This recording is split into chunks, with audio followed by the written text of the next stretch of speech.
The day begins like any other. The sun climbs a pale blue sky, its light catching the shimmer of water in the irrigation ditches you helped dig with your father. Your world is small, contained by the horizon of the fields and the ribbon of the great river. It is a peaceful existence, a life of toil, yes, but one of predictability and purpose. You are a farmer, a son of the black earth, and your hands know the texture of the soil, the weight of a full sack of grain, the rhythm of the shadoof pulling water from the canal. This is the whole of your world, and you have never imagined another. But another world is coming for you. You do not see it at first, only a disturbance at the edge of the village, a plume of dust that does not belong to a neighbor's wandering cattle. Then the figures become clear. A man of some importance, flanked by guards, and a scribe with his palette and roll of papyrus. It is the royal recruiting officer, and a cold stillness falls over the village. The laughter of children dies. Women pull their little ones close. The men stop their work, their faces suddenly grim, eyes fixed on the approaching officials. You have heard the stories. You know why they have come. The Pharaoh, in his distant palace, has ambitions that stretch far beyond the fertile valley, into the lands of the Nubians to the south, or across the burning deserts into the Levant. These ambitions require bodies. They require men. And the state has devised a simple, brutal arithmetic to acquire them. The scribe unrolls his papyrus. The officer begins to speak, his voice devoid of warmth or persuasion.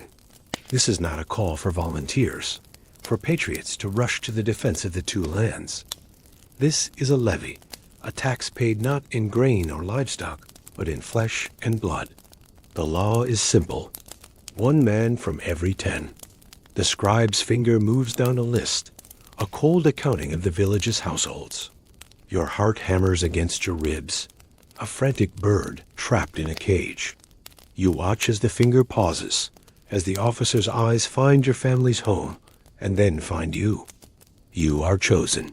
The words are not spoken as a question or an offer. They are a statement of fact, a final, unalterable judgment. There is no appeal. There is no negotiation. Your father's plea is met with a cold stare. Your mother's cry is a sound that will echo in your memory for years to come, a sound you are powerless to soothe. The separation is swift, clinical. You are pulled from the embrace of your family, your hands still smelling of the earth you were tending only moments before. You are now the property of the state. As you are led away with the other chosen men, a small, sad procession of the unwilling, you catch a final glimpse of your home, your world, already shrinking in the distance. You do not know it, but the scribes who record your name on their lists, the educated men who serve the great war machine, often write warnings to their own students, painting a grim picture of the life that awaits a soldier. They speak of endless toil, of hunger and thirst, of the terror of battle and the lonely, unmarked death that is the common soldier's fate. They see this profession not as one of honor, but of suffering. And your journey into that world of suffering has just begun. The sun still shines on the green fields of your home, but for you, a long, cold shadow has fallen. The journey is a blur of dust and confusion, a forced march that takes you further from everything you have ever known. The familiar landscape of the Nile Valley, with its comforting green and the life-giving scent of water, slowly gives way to a harsher, more arid world. You arrive at the barracks, a place that assaults your senses. It is a sprawling complex of mud brick buildings, baking under a relentless sun, a place of noise and sharp, unfamiliar smells.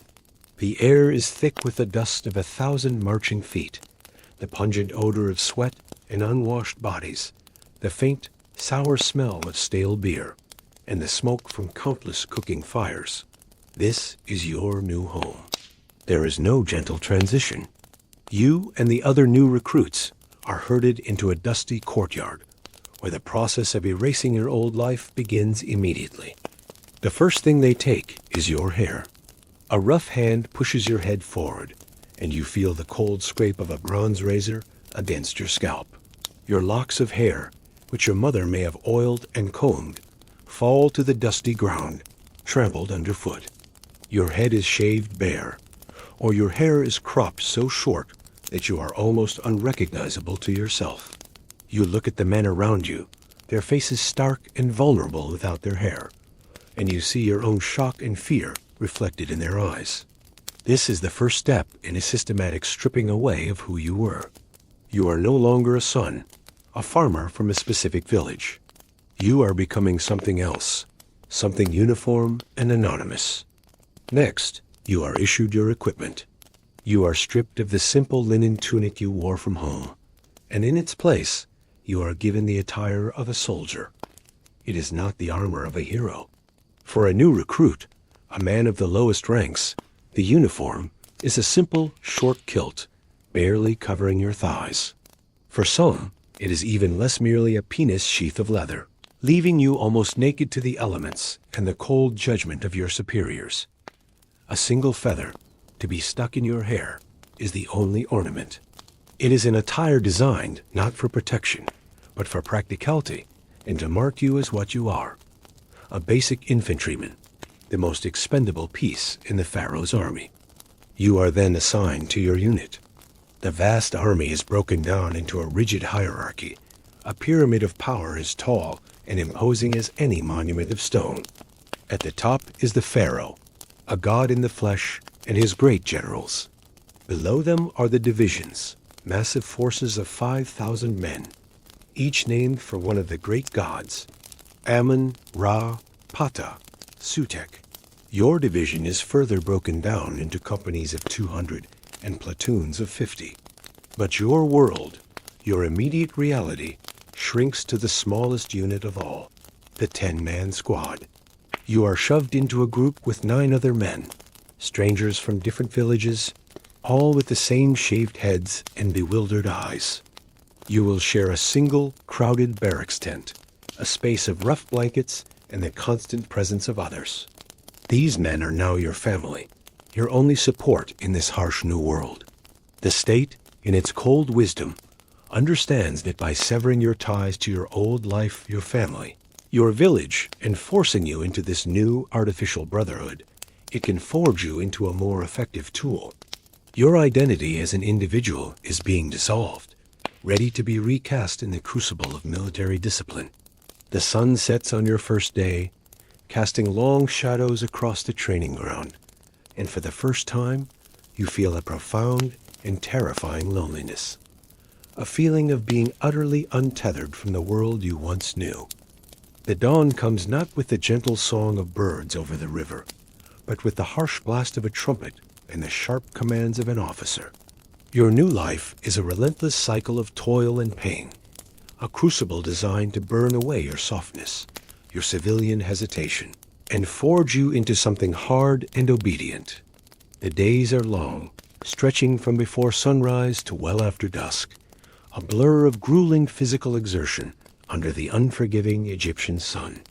Your body, accustomed to the rhythms of farm labor, is now pushed to new limits, your muscles screaming in protest.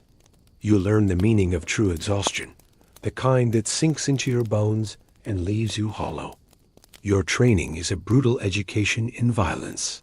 You spend hours on the dusty parade ground, practicing with the spear, your arms aching from the weight.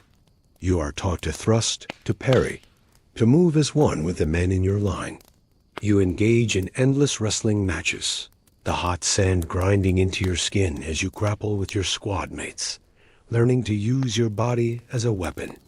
You lift heavy sandbags, their shifting weight a constant strain on your core, building a raw, functional strength for the battlefield. This is not about athletic grace. It is about preparing you for the grim reality of close-quarters combat. Discipline is the air you breathe, and it is enforced with absolute and casual brutality. The hierarchy is everything. You learn to fear the voice of your commander more than any enemy. Any breach of protocol, any sign of hesitation or insubordination, is met with swift and painful punishment. The most common sentence is a thrashing. You are held down, and an officer, or more chillingly, your own fellow recruits, are ordered to beat you with a heavy cane. The pain is sharp and humiliating, a lesson seared into your flesh. You learn quickly that empathy is a weakness here. To hesitate in punishing a comrade is to invite the same punishment upon yourself. This system is designed to break your old loyalties and instill a new, terrifying obedience to the chain of command. For more serious offenses, the punishments are even more severe. You hear the whispers and see the evidence of it. The law of the army is harsh. A man might be sentenced to 100 strokes of the cane, a beating that can pulp flesh and break bone. For a truly grave crime, 5 bleeding cuts are added. Open wounds deliberately carved into the back is a permanent mark of shame. You have heard that for crimes against the state, mutilation, the cutting off of a nose or ears, is not unheard of. But the ultimate crime, the one that hangs over every conscript's head, is desertion. The thought of running, of trying to find your way back to the quiet sanity of your village, is a tempting whisper in the darkest hours of the night. But the fear of the consequences is a cold, heavy chain. The scribes wrote of it, and the officers make sure you know the stories.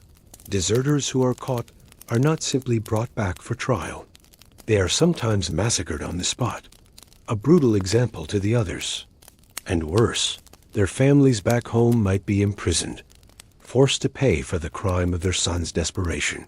This knowledge is a poison in your mind. The system is designed to make you understand that there is no escape. The pain of training, the agony of discipline, it is all preferable to the fate of a deserter. You are trapped, and the only path forward is the one they lay before you, a path paved with fear and obedience. After weeks of brutal conditioning, the day comes when you are officially armed for war. You are marched to the quartermaster's stores, a vast, cavernous building smelling of leather, oil, and metal. Here, you are issued the tools of your new trade. There is no ceremony, no sense of honor bestowed. It is a cold, practical transaction, and the items you receive are a stark, physical reminder of your place in the great army of the Pharaoh.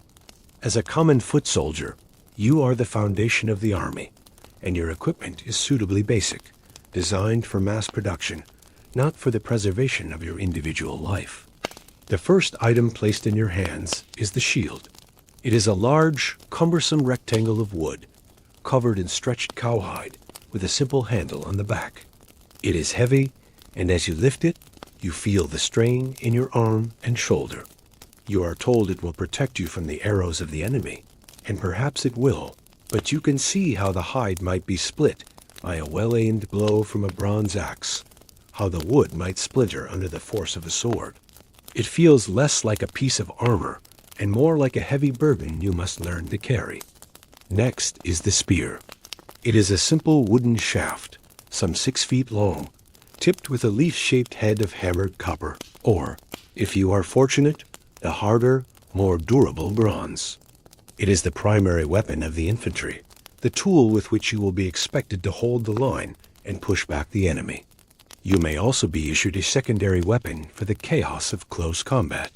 It might be a simple dagger with a brittle copper blade, the rivets holding it to the hilt a clear point of weakness, prone to snapping against bone or another weapon. Or perhaps you will receive the koppish, the iconic sickle sword of the new kingdom army. Its curved bronze blade is designed for slashing and for hooking an enemy's shield, but the ones issued to the rank and file are mass-produced, their edges often poorly honed, their balance awkward. What you do not receive is just as significant. You are given no helmet to protect your head, no armor to shield your body. You look around and see that you and the thousands of men like you will go into battle wearing nothing more than your linen kilt. The idea of armor is a distant dream. You see it on the officers, who sometimes wear tunics of thick leather with metal scales sewn on, a glittering carapace that marks them as men of value. But the true gap, the chasm between your world and theirs, is most evident when you look upon the charioteers. They are a class apart, a warrior nobility drawn from the richest families of Egypt. They glide across the training grounds in their lightweight, agile chariots, each one a masterpiece of engineering, owned not by the individual, but by the state itself. They are protected by scale armor and bronze helmets that gleam in the sun. And they wield the ultimate weapon of the age, the composite bow. This is not the simple wooden bow of a hunter. It is a complex, powerful weapon made of laminated layers of wood, sinew, and horn. Incredibly difficult to make and maintain, but capable of punching an arrow through the very armor that you lack. You watch them practice, a two-man team of driver and archer working in perfect harmony, peppering targets with devastating accuracy from a moving platform. They are the masters of the battlefield, the elite, the valued. And you? You are the man on the ground, with your heavy shield and simple spear, your naked flesh exposed to the enemy's arrows. The disparity is not just tactical. It is a physical manifestation of the army's brutal calculus. Your life is worth the cost of a spear and a shield. Theirs is worth the expense of bronze, horses, and the finest technology of the age. As you trudge back to your barracks, the weight of your new equipment is nothing compared to the weight of this understanding. You are expendable. The call to war does not come. Weeks stretch into months, and the seasons turn. The initial shock of your new life fades, replaced by a soul-crushing monotony. You learn that, in the long stretches of peace, a soldier in the Pharaoh's army is not so much a warrior in waiting as he is a laborer in uniform. The promise of a secure living that might have tempted some volunteers reveals itself to be a life of endless drudgery, your time and your body belonging completely to the state. Your days fall into a grueling, predictable rhythm. A significant portion of your life is spent on sentry duty, standing for hours under the baking sun or in the chill of the desert night, guarding the gates of a garrison or the walls of a royal palace. You stand motionless, your heavy spear growing heavier in your grasp, your shield digging into your shoulder. Your mind drifts, thinking of your home, of the feel of cool water on your feet in the irrigation canals. Here, there is only the hard-packed earth and the unending boredom, a stillness that is somehow more tiring than movement. When you are not on guard, you are on the drill plane. Your company of 200 men joins with others to form a division of 5,000, a sea of bodies moving under the shouted commands of your superiors. You practice charges into empty air. You form defensive squares. You march and wheel and reform until your legs are numb and your throat is raw with dust. It is exhausting, a pantomime of battle without the terror, but also without the purpose. It is simply a way to fill the hours, to keep thousands of idle men occupied and disciplined. But the worst days are the labor days. Since Egypt is at peace, the army is repurposed as a massive mobile workforce for the state's great projects. Your company is deployed not to a battlefield, but to a construction site. One week, you are digging a new irrigation canal on farmland that belongs to the priests of a great temple. The sun beats down on your bare back, and the sweat trickles in salty streams into your eyes. The mud is thick and heavy, and the work is backbreaking, no different from the hardest labor you did at home, but without the satisfaction of working for your own family. You are simply a beast of burden, owned by the Pharaoh. You look at other companies and know it could be worse.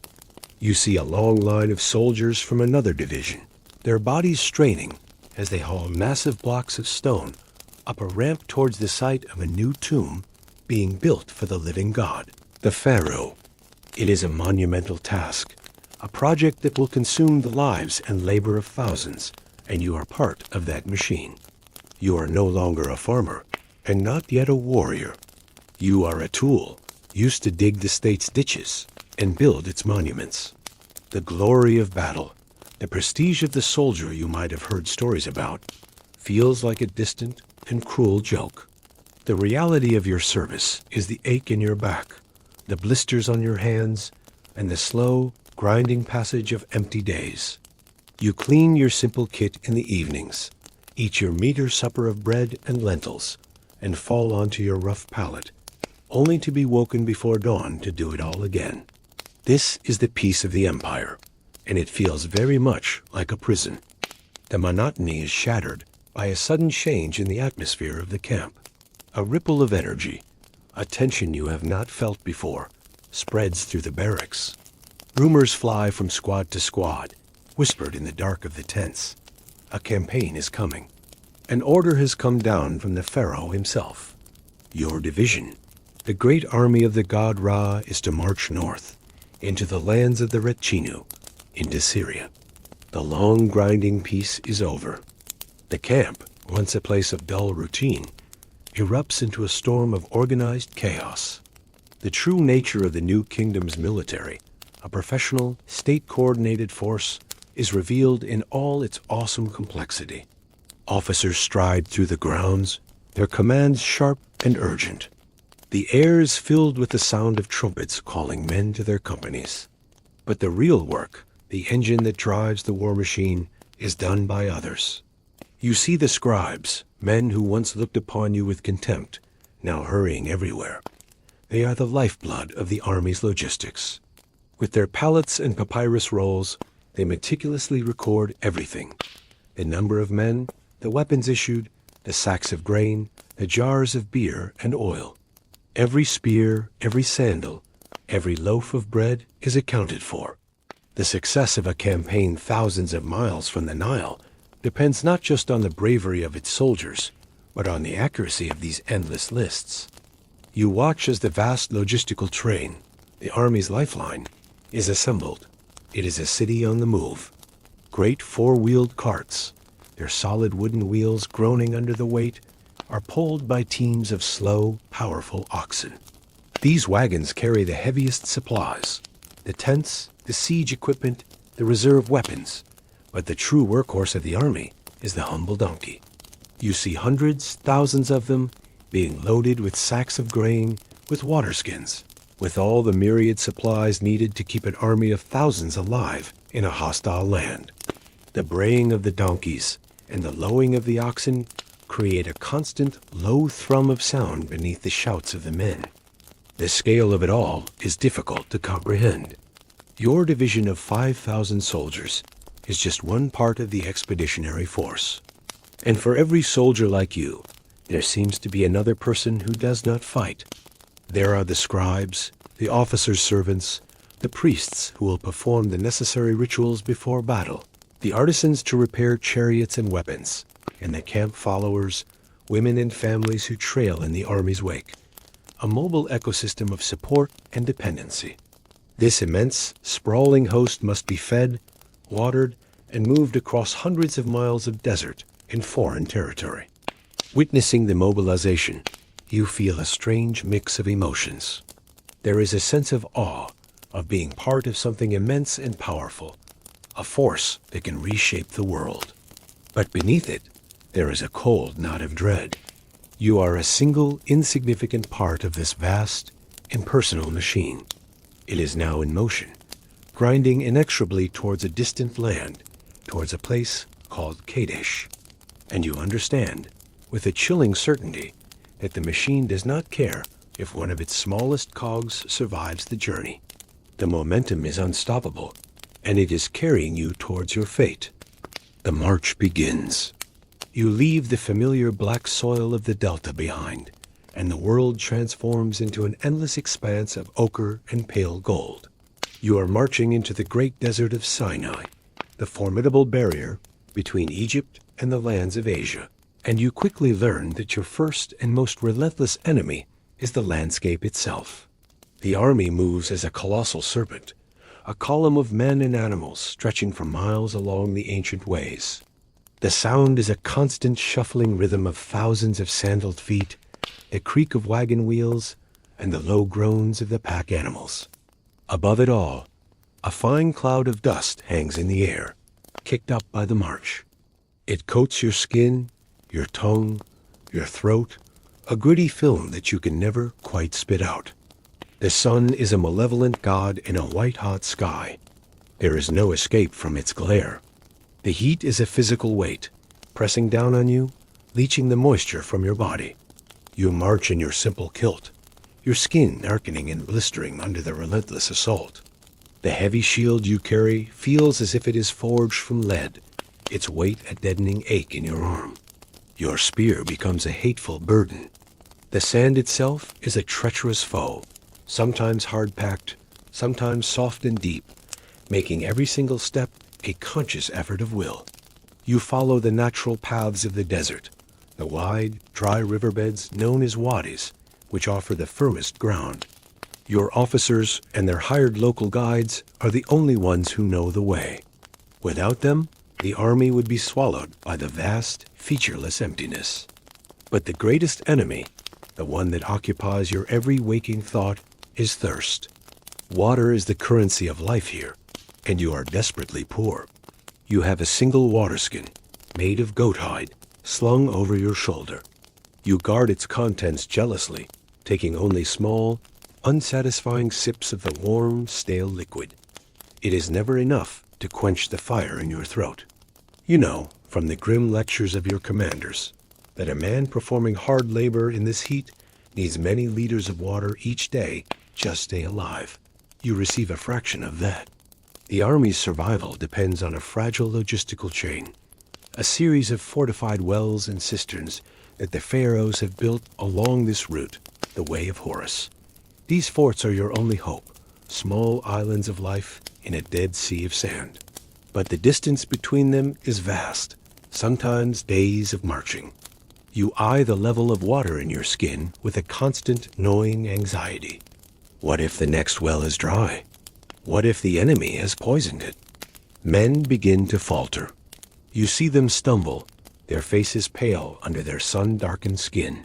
You see them fall to their knees, their bodies succumbing to the savage heat. They are given a little water, prodded back to their feet, and forced to continue. The army cannot stop. To stop is to die. The march is a brutal process of attrition, a slow-motion battle that weeds out the weak. You learn to live with the constant headache, the dry mouth, the dizziness that comes with dehydration. You focus only on the back of the man in front of you, on placing one foot in front of the other. The great campaign against the Hittites has not yet begun, but you are already fighting for your life, every single day, against the silent, merciless cruelty of the burning sands. The sun sets, and the brutal heat of the day gives way to a surprising desert chill. The army halts, and the vast, sprawling camp is erected for the night. The air fills with the smoke of 1,000 small fires, and for a moment there is a sense of relief. But then comes the distribution of rations, and the gnawing emptiness in your belly returns, a familiar companion on this endless march. The food that fuels the Pharaoh's great army is a testament to logistics, not to culinary art. It is basic, monotonous, and never, ever enough. Your existence is built upon a foundation of grain. Each day, or every few days, you are issued your portion of barley and emmer wheat. On campaign, this is not given to you as bread. It is issued as dry, hard kernels. Your 10-man squad has a small, portable hand mill, a heavy stone instrument that you must take turns grinding with, your tired arms protesting with every rotation. The resulting flour is coarse and gritty with sand. You mix it with a little water from your precious supply, form it into a crude, flat cake, and bake it on a hot stone by the fire. The result is a tough, often stale piece of bread, a world away from the soft, flavorful loaves of your village. This is the bedrock of your diet, the fuel you're expected to fight and die on. To accompany the bread, there is beer. But it is not the rich, celebratory drink of festivals. It is a thin, sour, low-alcohol brew, more of a liquid bread than an intoxicant, a way to consume calories and hydrate, however poorly. Sometimes the rations are supplemented. You might receive a handful of dried lentils or chickpeas, a few shriveled dates, or the sharp welcome bite of a raw onion or a clove of garlic. These small additions are treasures, breaking the relentless monotony of the grain. Meat is a phantom, a story told by older soldiers. It is considered an extra ration, a luxury reserved for special occasions or for the ranks of the elite. While the oxen that pull the supply wagons may eventually be slaughtered, you know that the best cuts will go to the officers' tents. You can smell it sometimes, the rich aroma of roasting beef drifting on the night air from the command compound, a scent that makes your mouth water and your stomach clench with a bitter resentment. This is a hunger made worse by knowledge. You know, with the certainty of a man at the bottom of a pyramid, that the system is tiered. The rations are not equal. They are distributed according to rank, a physical manifestation of your worth to the state. An officer receives more grain than you. A scribe receives more. A charioteer, the nobleman warrior, is provisioned with a bounty you can only imagine. Your hunger is not just a physical sensation. It is a constant, nagging reminder of your low status, of your expendability. You lie on your rough blanket, the hard ground cold beneath you, and you listen to the sounds of the camp. The soft murmur of men, the restless stamping of the animals, the distant, muffled laughter from an officer's tent. You are a soldier of the most powerful empire in the world, marching to do the will of a god-king, and you are slowly starving. After weeks that feel like a lifetime, the character of the land begins to change. The endless sand gives way to scrubland, then to patches of green. You are in Syria, approaching the valley of the Orontes River. The name of your objective is on everyone's lips, a word whispered with a mixture of anticipation and dread: Kadesh. It is a great, fortified city, a strategic prize that controls the trade routes to the north, and it is held by the army of the Pharaoh's great rival, the Hittites. The long, slow battle against the desert is over. A new, more violent battle is about to begin. Your division, the Ra Corps, makes camp a day's march south of the city. You are the second of 4 great divisions, following behind the vanguard, the division of Amun, which is led by the Pharaoh himself, Ramesses the Great.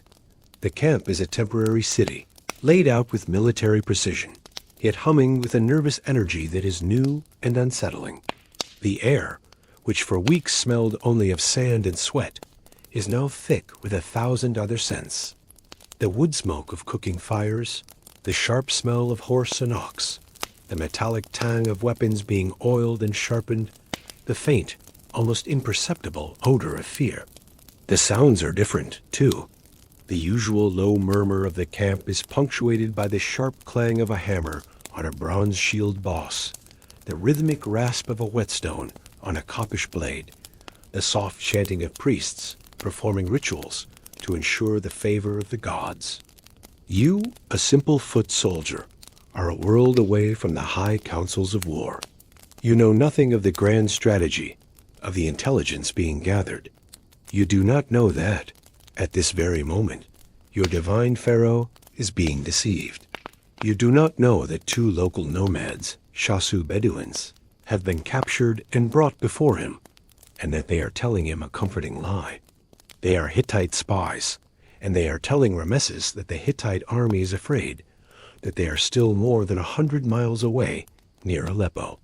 You do not know that your king, eager for glory, has believed them and is pushing his own division forward, leaving the rest of the army dangerously strung out behind him. Your world has shrunk to the small, tangible realities of the immediate. You sit with the men of your squad, the strangers who have become your only brothers. You perform the quiet rituals of a soldier on the eve of battle. You check the leather straps of your shield one last time. You run a thumb along the edge of your spearhead, testing its sharpness. You share a final, careful ration of water from your skin, the bond of shared hardship stronger than any words. You might murmur a quiet prayer to the god of your home village, a small personal plea for protection in the chaos to come. As darkness falls, you look north towards the unseen city of Kadesh. A sense of profound unease settles over the camp. The scouts sent out by the Pharaoh have not returned. The land feels too quiet, too still. It feels watchful. You do not know that just beyond the river, hidden behind the city and a line of trees, the entire Hittite army is gathered. 37,000 infantry and 3,500 chariots are waiting in the darkness, a vast, silent trap about to be sprung.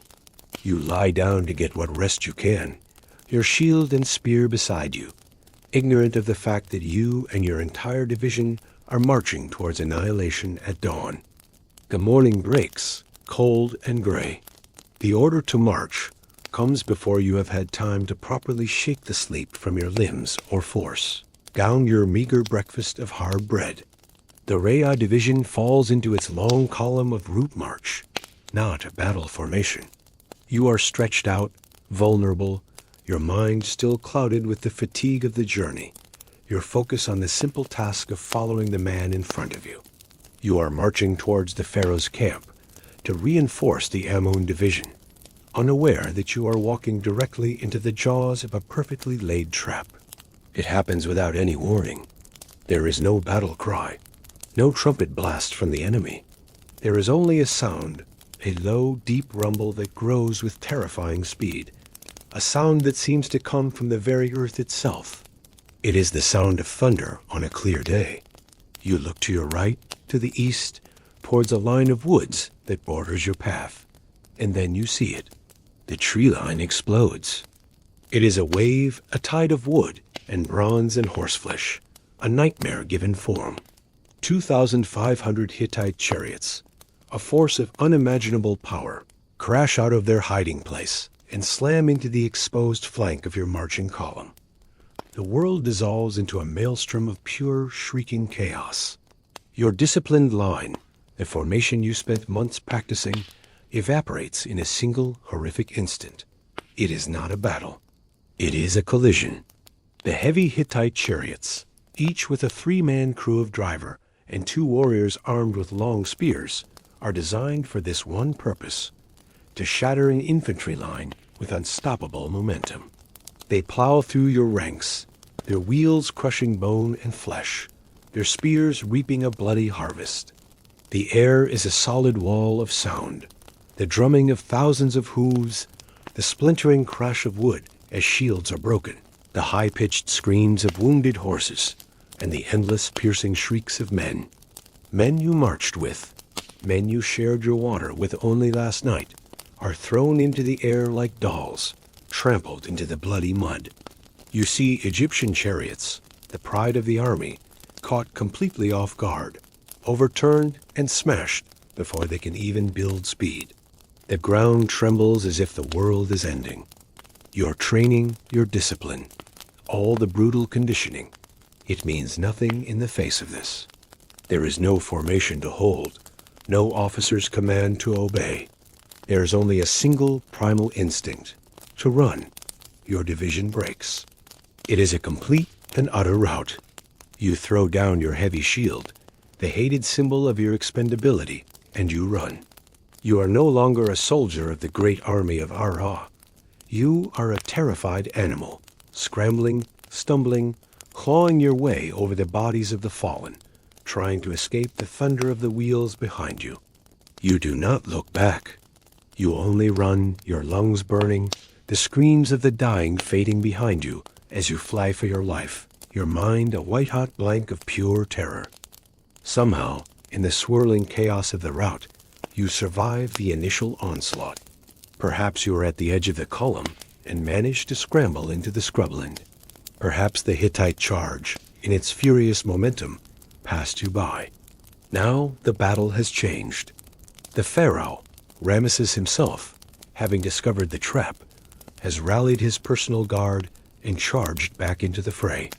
Other Egyptian forces, the division of Ptah, are arriving on the field, fresh and ready for combat. The battle is no longer a simple rout. It has devolved into a vast, disjointed, and brutally intimate melee. You find yourself swept up with a group of other survivors, a makeshift unit formed from the wreckage of your company. An officer, his face streaked with blood and dirt, screams orders, his voice raw and cracking. You are no longer running. You are advancing.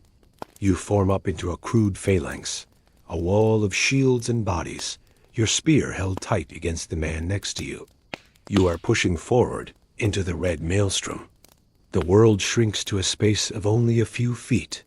The air is thick with the coppery smell of blood, the stench of sweat and voided bowels, and the choking dust. The noise is a physical assault, a deafening, unending cacophony that drowns out all thought. It is the high-pitched clang of bronze sword on bronze shield, the dull, wet thud of a battle axe finding a home in flesh, the splintering of spears, the guttural shouts of men exerting their last ounce of strength, and the constant, terrible symphony of screams of rage, of pain, of pure terror. The ground beneath your feet becomes slick and treacherous, a mire of blood and mud. You stumble over the dead and the dying, your sandals slipping on viscera.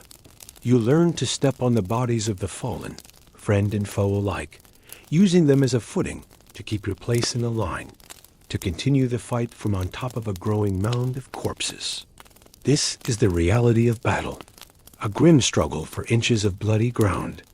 The fighting is personal, intimate in the most horrific way. A bearded Hittite warrior looms before you, his axe raised. You thrust with your spear, feeling the jarring impact as it strikes his shield. He shoves you back. You draw your koppish. You use its curved blade not to strike, but to hook the top of his shield, pulling it down with all your weight. For a fraction of a second, his face is exposed, his eyes wide with the same terror that is flooding your own heart. In that moment, he is not an enemy, not a monster. He is a man. And then you strike, a desperate, clumsy, brutal act. The feeling of the blade cutting through flesh and bone is something your mind will never be able to process, a sensation that will haunt your sleep for the rest of your days. This is the truth of killing.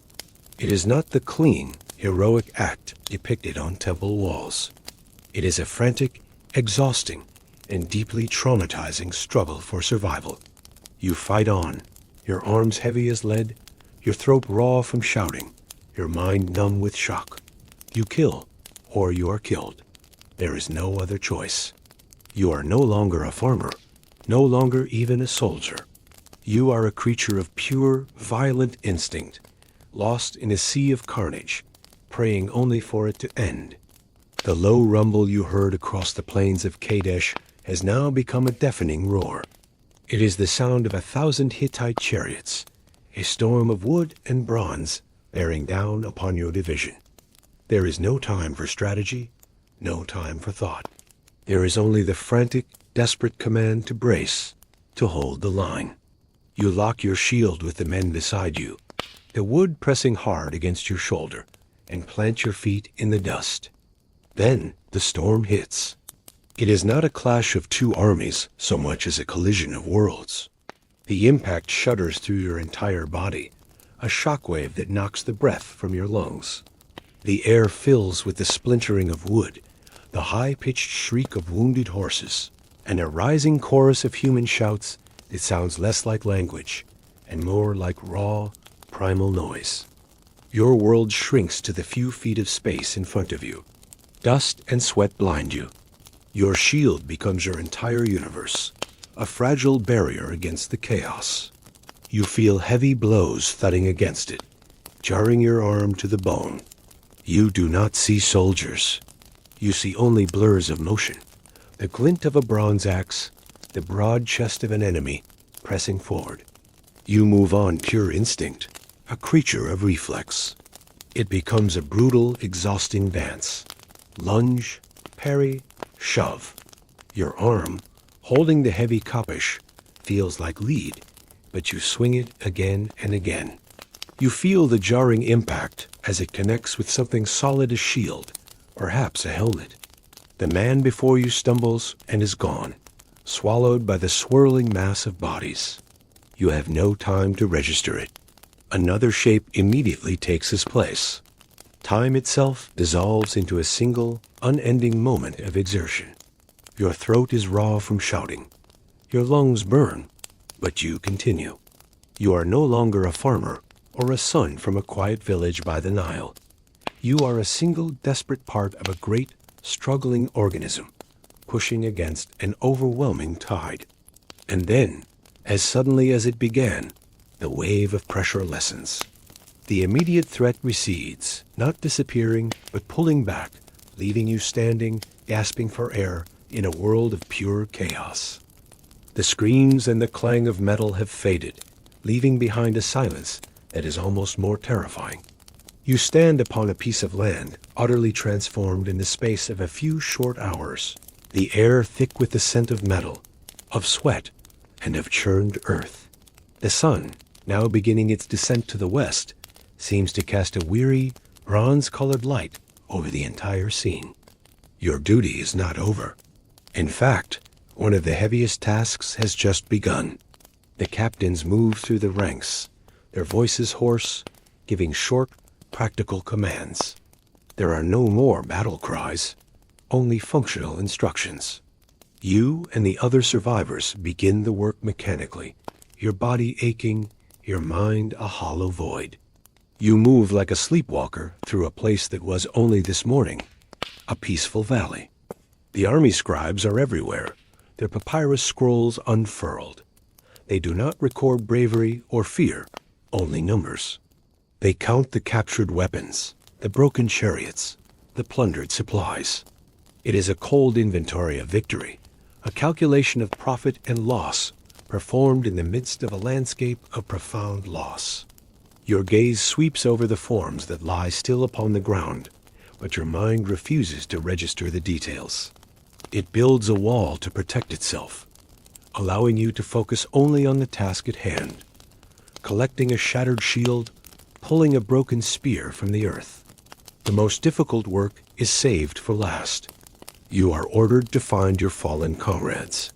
You recognize them not by their faces, but by the familiar pieces of their armor, by the color of the kilt they wore.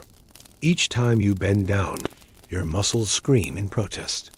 This is not the work of a warrior, but of an undertaker. You and another soldier lift a comrade together. The silence between you, heavier than any physical burden. No one speaks. There are no words for this. As night falls, torches are lit across the battlefield, their flickering flames dancing over a world that has been forever changed. In the deepening twilight, two groups of men become distinct, the wounded and the captured. Their fates, though different, now rest entirely in the hands of the victors. You feel a searing heat on your calf, and looking down, you see a long gash, not deep, but enough to have stained the linen of your kilt a dark crimson. You limp towards the physician's tents, a place no one wishes to visit. The air here is heavy with the smell of herbs, of sweat, and of something else. Something cloying and foul that speaks of pain. Low moans drift through the darkness, the suppressed sounds of men trying to hold on to their last shred of dignity. A physician approaches you. His hands are calloused, but move with a surprising certainty. He does not ask how you feel. He simply looks at the wound. You feel a sharp sting as he cleans it with water and vinegar. Then, an even more unpleasant sensation as he applies a poultice, perhaps of honey and ground minerals, to stave off infection. You grit your teeth as he takes up a bronze needle and a linen thread to stitch the edges of your skin together. Each prick of the needle is a reminder of how lucky you are. Around you, others are not so fortunate. You hear the clink of metal tools, the sound of bone being set, and occasionally a cry choked back in the throat. It is the sound of life being desperately held on to. Once your wound is bound, you turn and see another scene. A procession of prisoners is being herded together. They have been stripped of their weapons, their armor, and their pride. They stand with heads bowed, their empty eyes fixed on the ground. The Egyptian soldiers guarding them do so, not with anger, but with a weary detachment. The fight is over, and these men are no longer enemies. They are now merely part of the spoils, an asset to be marched back to Egypt. Their journey will end in the quarries or at the great building projects of the Pharaoh. You look at them, and for the first time all day, you feel nothing, not hatred, not pity, just a cold, hollow emptiness. The journey back is nothing like the journey out.